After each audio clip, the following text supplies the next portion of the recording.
Hello there, I am back with the learnings from the first course, and I would like to start with by reading you something.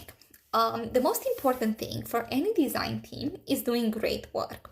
The key factor enabling sustainable delivery of great work is organizational health.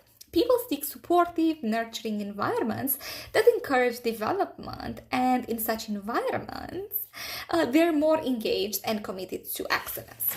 Now, there were like more concepts were presented, but the one that I would like to focus on is the team's health, right? And for example, you can do this with your existing team if you're a manager, or if you're going to like a new organization and you take this new role, right, as a manager there, you can assess the team's health. And you can, like, obviously you can have conversations with your team, or you can run a survey. And you should cover the following kind of like 3 topics: people, process, and projects and programs.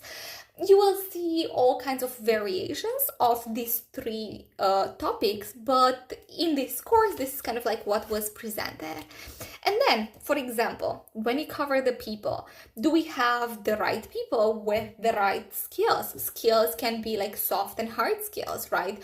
Do we, I don't know, like, does the organization has certain needs that we cannot meet with our people?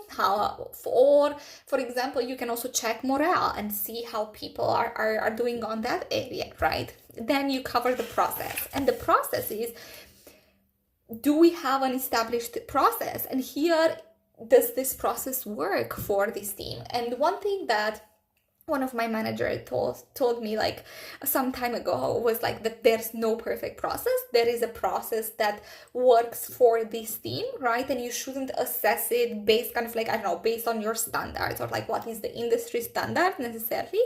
You should assess it in that setup with that people, right? And then you can also check like processes and programs and see kind of like are people overloaded? Is kind of like the projects have clearly defined metrics of success? Is it clear kind of like the impact that these projects bring to the organization? Is it also clear for the designers kind of like how their work is valued in the organization? So you can start by running this sort of survey to understand the team's health, and then you can kind of like build or like shape the organization team based on that. Hope that was helpful, and I will share more with you in the future. Bye!